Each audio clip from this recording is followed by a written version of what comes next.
Good day, and welcome to HEG Limited Q2 FY2024 earnings conference call organized by SKP Securities Limited. As a reminder, all participant lines will be in the listen-only mode, and there will be an opportunity for you to ask questions after the presentation concludes. Should you need assistance during this conference call, please signal an operator by pressing star then 0 on your touchtone phone. Please note that this conference is being recorded. I now hand the conference over to Mr. Naveen Agarwal, Head, Institutional Equities at SKP Securities Limited. Thank you, and over to you, sir. Good afternoon, ladies and gentlemen. It is my pleasure to welcome you on behalf of HEG Limited and SKP Securities to this financial results conference call with the leadership team at HEG Limited. We have with us Mr. Ravi Jhunjhunwala, Chairman, Managing Director and CEO, and Mr. Riju Jhunjhunwala, Vice Chairman, along with their colleagues, Mr. Manish Gulati, Executive Director, Mr. Om Prakash Ajmera, Group CFO, and Mr. Gulshan Kumar Sakhuja, CFO. We'll have the opening remarks from Mr. Jhunjhunwala, followed by a Q&A session. Thank you, and over to you, Raviji. Thank you, Naveen. Friends, good afternoon and welcome to our financial results conference call for the second quarter 23-24. As per World Steel Association's data, the steel production in the world outside China went down by 3.7% from... sorry to interrupt you, but the audio is not coming clear. Is it possible to call Naveen? Naveen, are you there? Go ahead, sir. You're audible. Yes, Gulshan. Naveen, it is better to call Ravi Jhunjhunwala's mobile number. Okay, fine. Friends, apologies for this interruption. We'll just get Raviji on the line. Participants, please stay connected.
Ladies and gentlemen, thank you for your patience. We have a line for the management reconnected. So you may go ahead. Friends, good afternoon and sorry for this interruption. And welcome to our financial results conference call for the second quarter 23-24. As per World Steel Association's data, the steel production in the world outside of China went down by about 3.7% between the second and third quarters of this calendar year, and by about 2% in the first 9 months of 2023 compared to 2022. The global economic uncertainty continues to limit steel demand and consequently steel production. However, India has registered a significant surge of about 11.6% in steel production in the first 9 months of current year.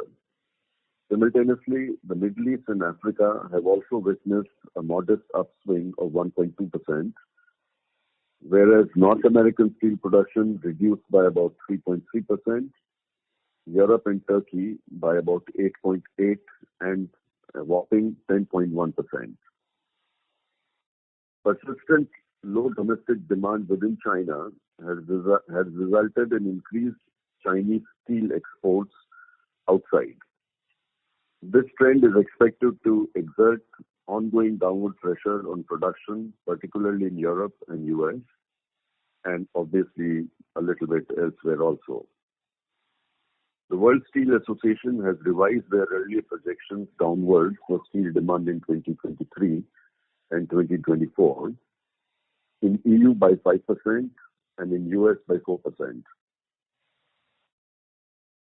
In our last call, we talked about steel industry alone accounting for about 7% of the total global carbon emission in the world and around 23% of total industrial carbon emissions.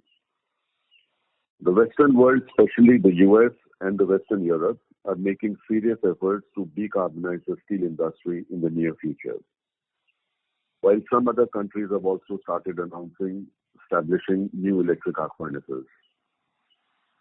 As we mentioned last time, the steel produced through blast furnace emits about 4 times more carbon than the same steel produced through the electric arc furnaces, and this is giving rise to more and more new greenfield electric arc furnaces plants being set up all over the world, mainly in the US and Europe, and more recently in Turkey and in the Gulf countries, where a large majority of steel is even currently produced through electric arc furnaces. We have seen announcements of over 85 million tons of such new electric arc furnace capacities in just the last 12 to 15 months' time, which has never been seen in the past. We continue to track and see more and more such announcements practically every month. The world steel production through electric arc furnace minus China, which used to be around 44% in 2015, has now reached 50% in 2022, going up by about 78 million tons from 357 million tons to about 435 million tons currently. This is expected to further increase by the new announcements and the new plants which are being established, most of which are projected to go into production by 2030, of which 85 million tons is already announced, taking the electric arc furnace production from its current level of 435 million tons to around 535 million tons by 2030. This would mean a substantial increase in the demand of our products all over the world, and since we have been exporting about 2/3 of our production to some 30 plus countries for a long time, we are well set to meet this demand from HEG. You would have seen by now our announcement with regards to expansion of our plant capacity to 100,000 tons being fully completed and implemented under one roof. All the production facilities are fully and satisfactorily operating now. We have taken care to buy some of the latest and most modern equipment and technologies available to graphite industry, making us not only the single largest plant under one roof, but having most of the latest equipment and technologies at one place. Special focus has been given this time to choose environmental friendly equipment, keeping our sustainability goals in focus. While we remain solidly and firmly upbeat about the continuous growth of electric arc furnace steel production in the coming decade, resulting in the continuous rise in electrode demand, we at present are seeing a period of subdued steel production due to several global factors which are known to everyone, which is likely to continue through the end of 2023 and could be in the first half of 2024, resulting into subdued demand of our products for the next few quarters. We believe electric arc furnace will henceforth grow at a CAGR of about 3% in the next decade, which would directly translate into a substantial increase in electrode demand. All this sounds very exciting for us at HEG, as no new capacities in electrode industry have been announced by any other graphite company in the world. And a word about our new subsidiary, TACC. Due to economies of scale and considering the huge demand expected in the EV sector, the board has recently approved the decision to start with a 20,000 ton graphite anode plant in one go, which initially was being planned to do in 2 phases of 10,000 tons each. The land is already acquired and the construction is likely to begin fairly soon, and we intend to complete this plant by about mid-2025. We will obviously keep you informed about the progress every quarter. In conclusion, our second quarter of 2023-24 has been satisfactory given the tough market. Our second quarter 2023-24 is going to be a tough quarter given the market conditions. And the next 2-3 quarters may see margins coming under some pressure, but we are looking at a bright future for HEG with some of the very large new capacities of electric arc furnaces which are being implemented currently all over the world. Friends, with this, I'll pass on the floor to our CFO, Gulshan Sakhuja, who will take us through the financial figures. Following that, our Vice Chairman Riju and our Executive Director Manish, along with myself, will be delighted to address any queries and inquiries that you have regarding electrodes and graphite anode businesses. Over to Gulshan. Thank you, sir. Thank you, sir. Good afternoon, friends. I will now briefly take you through the company's operating and financial performance for the quarter ended September 30th, 2023. For the quarter ended September 30th, 2023, HEG recorded revenue from operations of rupees 614 crores as against 598 crores in the corresponding quarter of the previous financial year. During the quarter ended September 2023, the company delivered EBITDA of rupees 130 crore as against 198 crore in the corresponding quarter of the previous year. The company, on a standalone basis, recorded a net profit after tax of rupees 62 crore in Q2 FY2024 as against 130 crore in the corresponding quarter of the previous year. And on a consolidated basis, the net profit after tax is rupees 96 crore in Q2 FY2024 as against 169 crore in the corresponding quarter of the previous financial year. The company is a long-term debt-free and had a treasury size of nearly about 1,010 crores as on 30th September 2023. Now, to take more questions from the participants, the detailed presentation has been uploaded on the company's website and on the stock exchange. Now, we would like to address any question or queries you have in your mind. Thank you. Over to Naveen. Thank you very much. We'll now begin the question and answer session. Anyone who wishes to ask a question may press star and one on their touchtone telephone. If you wish to remove yourself from the question queue, you may press star and two. Participants are requested to use handsets while asking a question. Ladies and gentlemen, we will wait for a moment while the question queue assembles. Participants, you may press star and one to ask a question.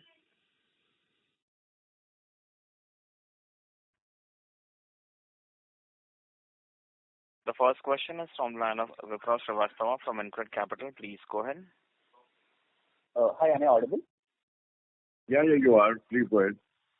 Yeah, so just had a question on the European business of HEG. So there is a duty, right, on import of graphite electrodes in Europe, but the structure is different for HEG. So want to understand how does the duty affect you? And Europe is also coming up with this carbon border tax thing, obviously, which will result in a reduction of blast furnaces. But then, will the duty hinder your business in Europe? How do you see it? So yeah, just some thought on that. No, this anti-dumping duty in Europe has been around for the last 15, 16 years now. Right. And we have not lost the market share. We took a very careful decision long back that we'll pay the 7% duty. The duty is 7%. So we keep paying that duty, and but we have not lost the market share.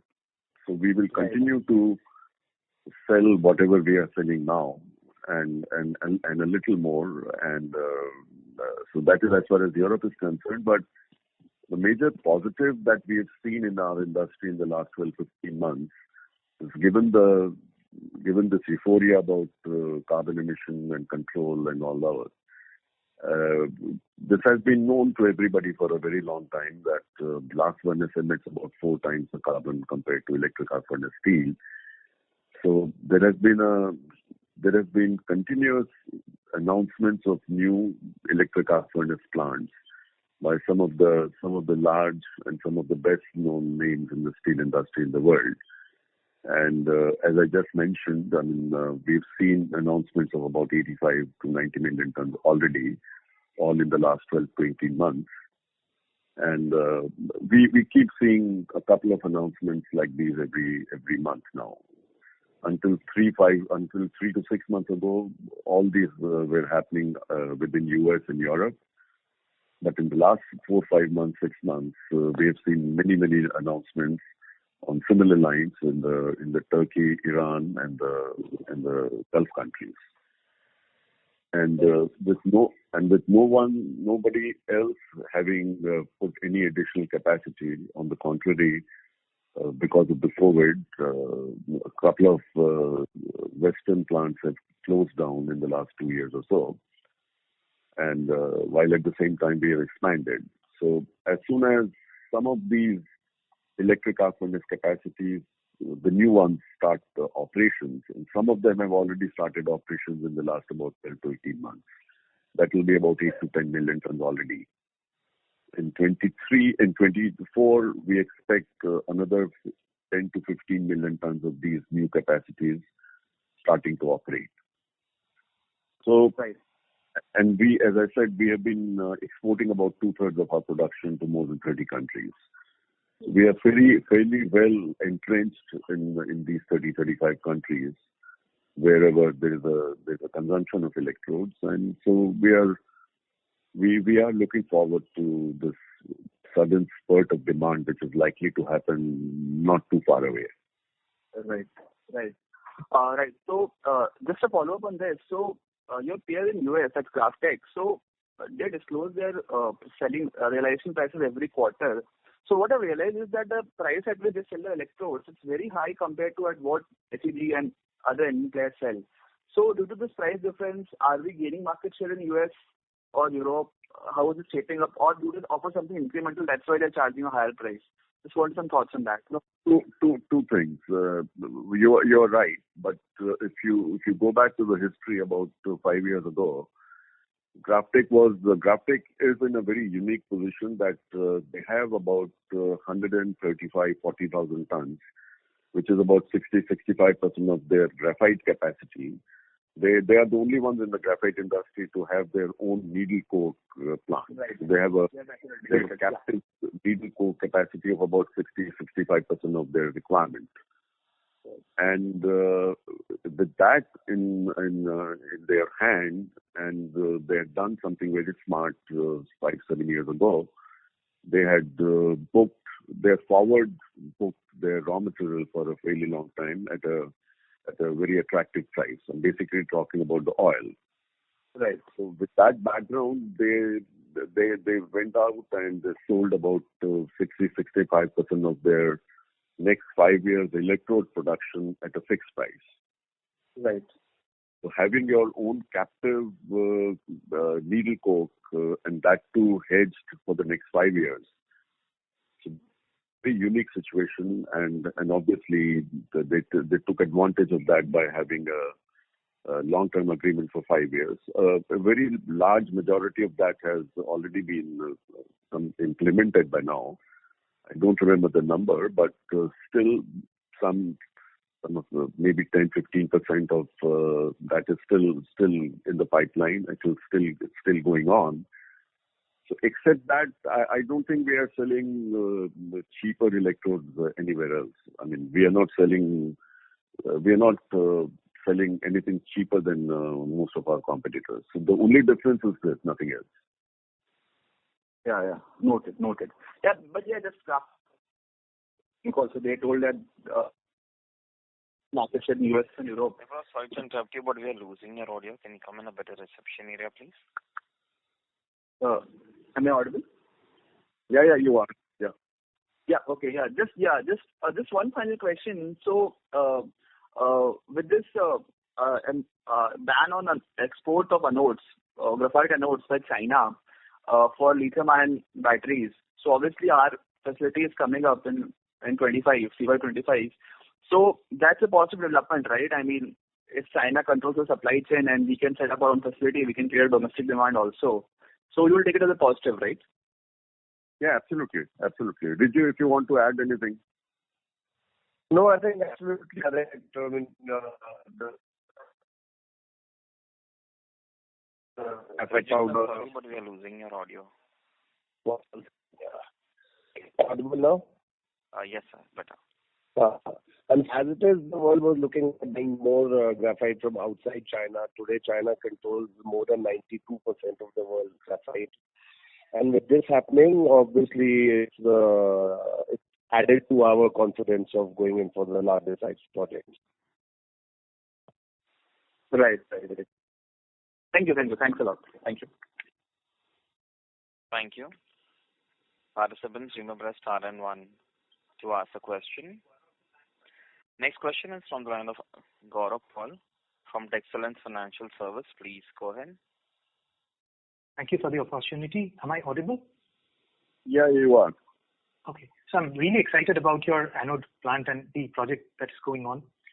My first question is, or the questions around it are what percentage of processes are common between your normal electrode versus your anode plant? I mean, are there any synergies over there? Not much. And in terms of similarity, it's a totally different product. It's a totally different plant.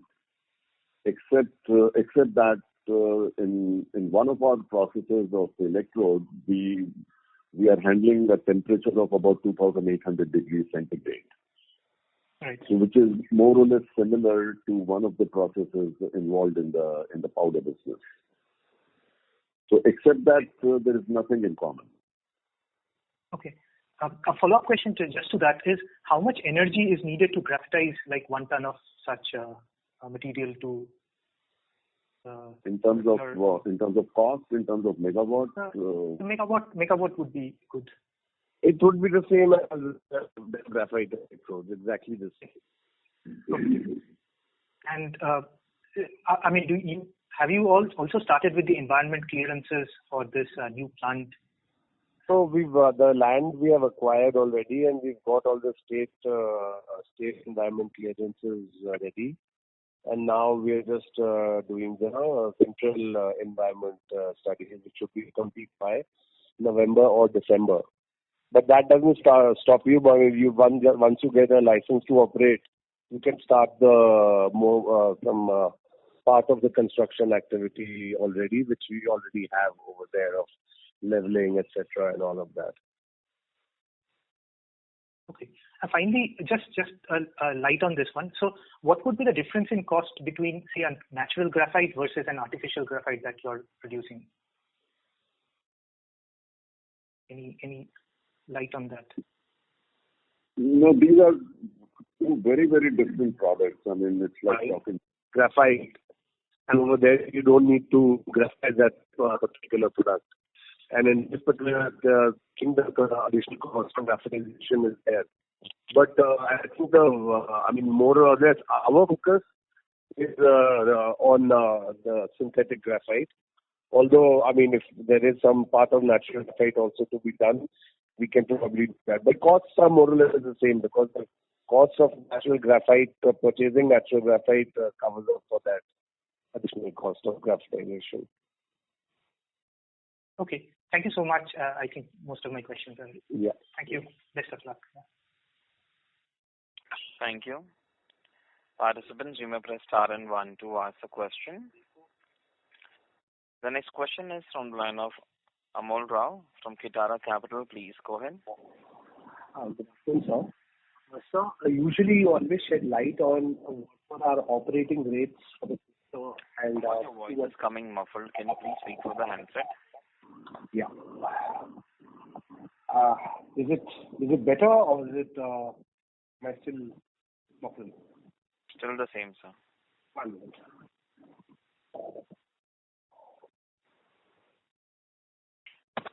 Sir, am I audible now? Yes, sir. Thank you. Yeah. Sir, usually you always shed light on what's the utilization rate for the quarter and how we are faring on inventory.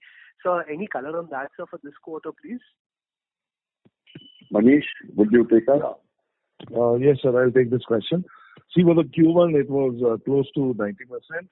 For Q2, it's close to 85%. And these 2 quarters, which are expected to be probably the toughest quarters, we should be around 75% of capacity utilization.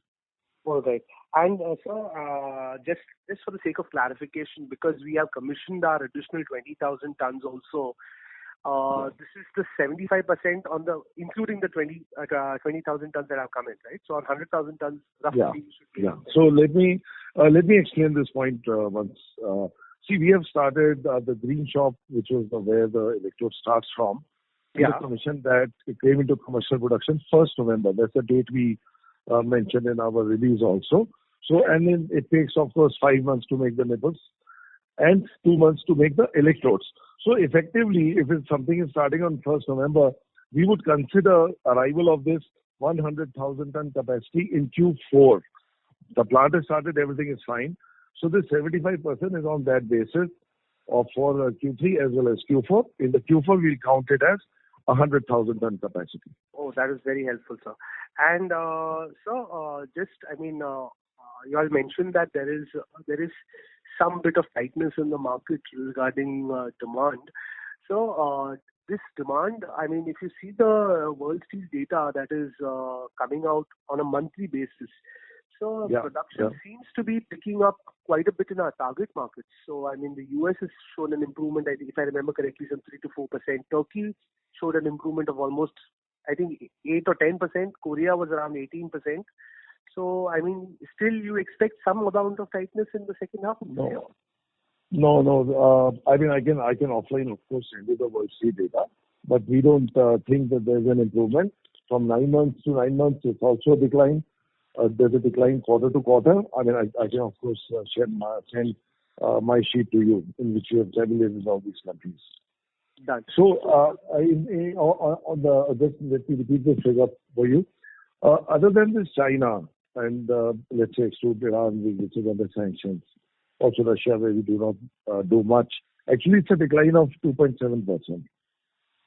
So I will send you my figures. Done, sir. Done. Thank you, sir. This is most helpful. So last one question. So we were sitting on some amount of inventory of, if I remember correctly, 1,400 odd crores 6 months back. The number says that it's around 1,300 crores. So we're not running down this inventory, or this is what we plan to sell in the next half of the year. See, we have run down the needle coke inventory to a very large extent. Today we are just have the normal operating levels. As regards finished good inventory, we have, let's say, 2.5 months of our production. Normally, this would be 1 month of worth of production. It is, let's say, close to 2.5. And we don't want to, run it down any further, because by passing these 2-3 quarters and the good things we are hearing from the market with electric arc, EF steel coming up, it is only a matter of time. It can take 2 quarters, it can take 3, but it'll turn around. So at that point in time, we are just keeping this extra 1.5 months of inventory for those days when there's an uptick in demand. Got it, sir. So after around 2 quarters, we should see these levels coming down and the production from the EF side starts picking up. Yeah, absolutely. You see, when you will look at the World Steel figures, you will yourself find out when the steel production starts to grow up, and then EF will be the major beneficiary of that. Got it, sir. Got it. Thank you, sir. Thank you. Thank you. Participants, you may press star and 1 to ask the question. Next question is from the line of Ajit from Nizar Securities. Please go ahead. Hi, sir. Good afternoon and congratulations on commissioning of the new expanded capacity. Sir, I just have 2 questions. The first one is, sir, recently Government of India, there is news that Government of India is to invite bids for 20 critical minerals, including lithium and graphite. So, sir, are we planning to bid for those mines, sir? See, we are an artificial graphite company. We make graphite starting from petroleum coke and process it. What they are talking about, minerals, etc., that is purely for mining. So that's mining of natural graphite. I believe there are few places in India where we have natural graphite. So it is for that purpose, not for synthetic graphite which we make. So our anode will be synthetic graphite anode, not a mined product. Okay, understood. Thanks. And the second question is, sir, one of our competitors has entered into synthetic anode, who also claimed that it is more effective than the graphite one. So wanted to have understand your thoughts on this. Tell you that is Madhuri, they took over this Australian company which is into silicon anode. So that is still, I mean, largely an untested technology. Today, more than 90% of all lithium-ion batteries are made out of graphite. And now what has started happening is you are starting to mix 5 or 10% silicon in it. But according to all data, everything is free. At least till 2050, there is no chance that graphite as a anode product for lithium batteries can be 100% replaced. You'll have certain variety. Hello, sir. I guess I missed your line. Replacing that. Okay, sir. Thanks. Thank you. Participants, you may press star and one to ask a question. Next question is from the line of Gaurav Paul from Texcellence Financial. Please go ahead.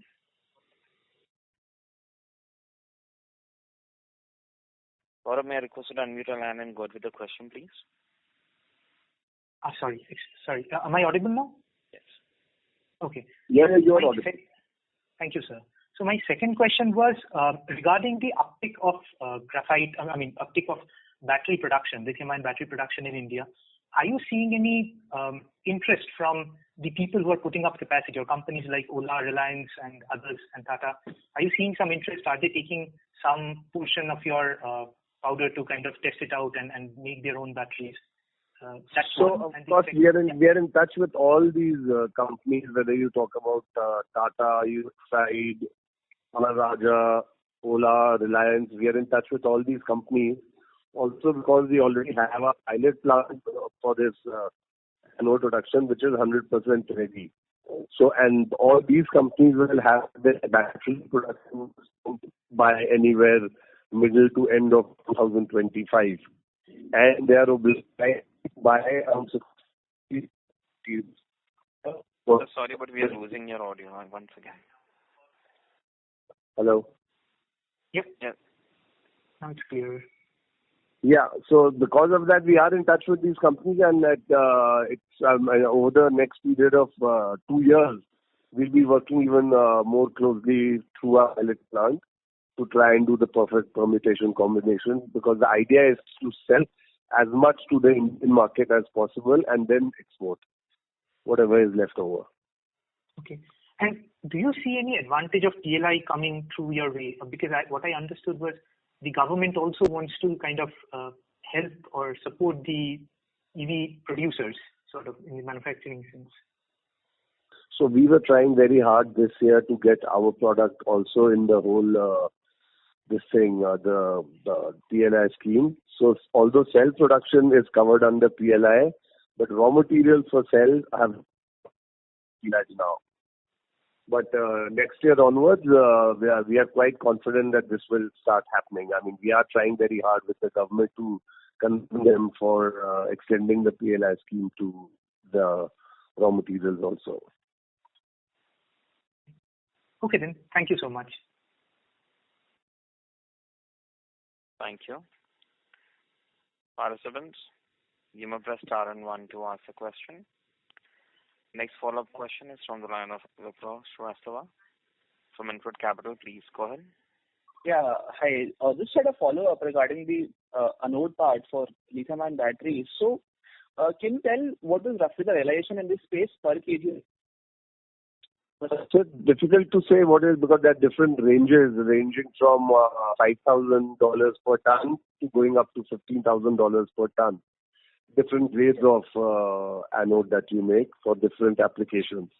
The lower grade ones, which are used for your things like stationary batteries, calculators, etc., they are $5,000 to $7,000. But the very high end thing, like producing for companies like the auto companies like Mercedes, Tesla, etc., the batteries that they use, that is closer to between $10,000 to $15,000 US as of today. you're talking about anode realization, right? This number? Yeah. The anode realization, the graphite realization per ton. Sure. Okay. So this is all data from China. Today, China is controlling 90% of the world's trade. So, I mean, this is all their selling rates today. Sure. Noted. I just had one final question. So, Graphic, the US parent, the Concall, told that they're also looking towards carbon neutral graphite electrodes, which won't leave any carbon footprint as such. So, I mean, maybe not now, but in the future, will HEG look towards that? Because obviously, we know graphite anode is polluting as far as manufacturing is concerned. So, in future, any thoughts on that? Are you exploring that field? So, yeah. I can answer for the graphite anode plant since it's going to be a greenfield plant from the beginning. All our kind of environment approvals, etc., also cover a lot of this thing to have to try and be carbon neutral, which includes buying green electricity, green belts, etc., etc. So obviously, the idea on day one is possible in the plant. Sorry, we are going to hear your audio. Exactly. Okay. Shall I take this question? Yeah, Manish.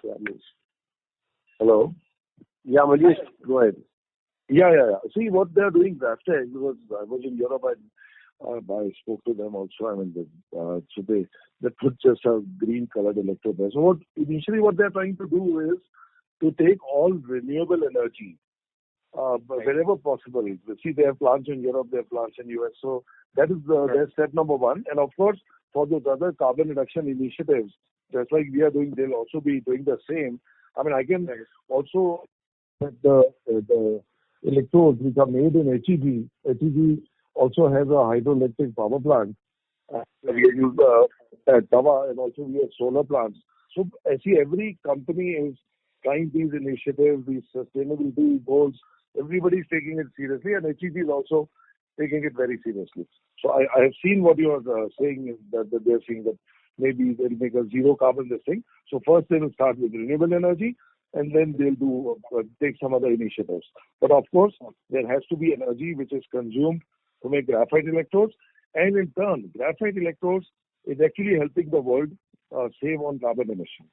So I don't know how they'll put this all together, but eventually that benefit should also come to graphite people, because it is because of electrode that carbon emissions drop by 1/4 between blast furnaces and electric arc furnaces. Right. Noted. Thanks. That's very clear. Thank you. Thank you. Next question is from the line of Deep Mehta from Bank of India Mutual Fund. Please go ahead. Hello, sir. Thank you for the opportunity. I had one question regarding our upcoming anode facility. What is the updated total capex requirement which we are planning for this newer capacity? And have we done some work on determining how competitive will be this plant vis-a-vis our Chinese competitors in terms of cost of production? Yeah. So on the capex front, we had assumed around 1,000 crore rupees for a 10,000 ton plant. So obviously, when we are looking at doubling the entire plant, we are not going to incur exactly double the cost. We'll be saving on a lot of things like our power lines, some processes, etc. So the capex would be between, right now we are still in the final phases of calculating it, but it will definitely be at least 10% lower than 2,000 crores if you see proportionately. And on the operational front, it will be more or less similar to, as competitive to the Chinese prices, because a lot of this price depends on the power price. And power price wise, we are quite competitive in Madhya Pradesh. We are hopeful to get electricity between 5.5 to 6 rupees for a period of 20 years. And with that, you become reasonably competitive, because the cost of raw material, which is needle coke, is the same. Manpower cost is more or less the same. So all other costs mainly become quite similar in our 20,000 ton plant. Thank you, sir. That is very helpful. Just one follow-up. What kind of margins or ROC which we are targeting for this capacity? So we currently are targeting kind of a 30% EBITDA margin. And so based on that, I mean, one can do the calculations because here the kind of capex to the turnover ratio will be more or less 1:1 or 1:1.2. And based on that, selling prices, whatever we have prevailing in 2025, depending on that, you'll have your EBITDA margin safely between 25 to 35%. So the period should actually not be more than 5 to 6 years. Thank you, sir. That's all from me. Thank you. Next question is from the line of Chetan Phalke from Alpha Invesco. Please go ahead. Yeah. Good afternoon, and thank you for the opportunity. So recently, this Epsilon Advanced Materials, they have done a MOU with Government of Karnataka, and I think they're going to invest some 9,000 crores for this graphite anodes plant only. So what is our understanding, sir? They are also going to make the same graphite anode that we are going to make, and we are going to compete with them heads on? Yeah, it will be more or less similar because we have been seeing what they are doing. But now I think their plans have changed more to setting up a plant in the USA and more or less settling for a smaller plant in India, or more or less like your pilot plant in India. But the main plant that they've announced is now in America with a play of $650 million over the period of 10 years or something like that. But the product that they'll be making will be very similar to ours. Okay. The raw material could be different, but the end product will be more or less the same. Okay. And sir, I mean, what is your take on this? I mean, why they have shifted to US? Is it more cost efficient, or is it due to better raw material availability, closeness to customers? What is your assessment? So it's a mix of everything because US is giving a very good subsidy, the inflation act that they have, in which they give more or less the same kind of subsidy that you would have if you had put the plant in China in order to make it more competitive. So I don't know what really led to their decision of putting the plant over there. But having said that, I mean, raw material would be same. Manpower part costs definitely should be higher in the US. And but we expect our cost competitiveness to be, I mean, higher than them to start with at least. Okay. And do we see, sir, I mean, I just want to understand the demand side more closely. So what is the existing demand of graphite anodes that we are importing into the country? And what kind of opportunity you see opening up over the next 7, 8, 10 years in terms of tonnage, if you can... So today it is zero because there is no cell manufacturing in India. And let's say when you have in 2025, 25 gigawatt hour of electricity, that will be a requirement of around 35,000 megawatt by 2025. And this is expected to grow to around 1.5 lakh ton, 1.2 lakh tons by 2030. So the requirement-wise, really, I mean, which is why we've taken this decision to be of a particular scale. The demand-wise, you don't really see any kind of problem, and technology-wise also, I mean, you don't see much of a risk of graphite being replaced by other material, etc. So even as early as 2025, we are talking about 35,000 tons of month and going up to 1.2 lakh tons of demand by 2030 in India. And what would be the installed graphite anode capacity in China? Any idea, sir? They talk about, today they're talking about 500,000 tons of graphite anode capacity that is already existing. But we've been there, we've seen everything. The rate of their expansions are we are talking about 20,000 tons. They talk about addition of 2 lakh tons, 3 lakh tons per year. So their rate of expansion will be definitely much higher than that of India. Okay. And so this Chinese ban of certain grades of graphite, I mean, because China also controls a large part of graphite mining as well. So will it impact the pricing of natural graphite, and eventually it will also impact the pricing environment for synthetic So it graphite. will definitely be a big plus for us. It will be a big plus for countries like India, because then your other battery manufacturers cannot afford to be dependent only on China for their imports. So what Chinese people want to do is they want to produce the battery themselves. Instead of exporting the graphite, they want to consume all the graphite within China. But across the world, wherever there are battery companies coming up, they will either need to produce their own graphite, which is not possible in every case, or they'll have to import graphite from other countries apart from China. So really, for us, it really suits us well.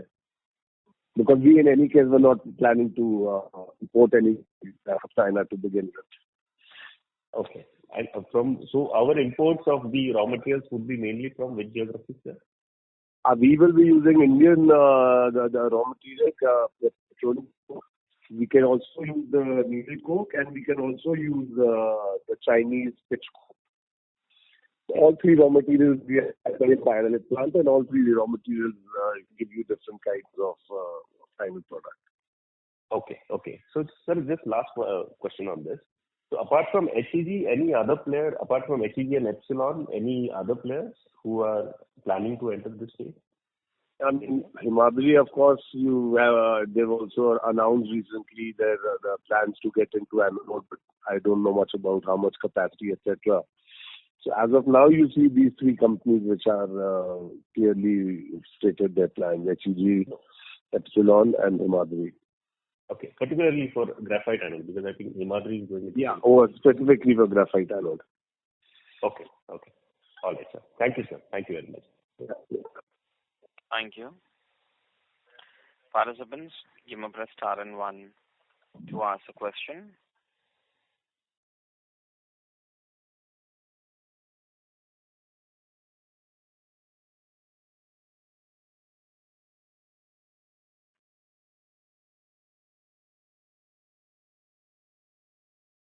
Thank you very much.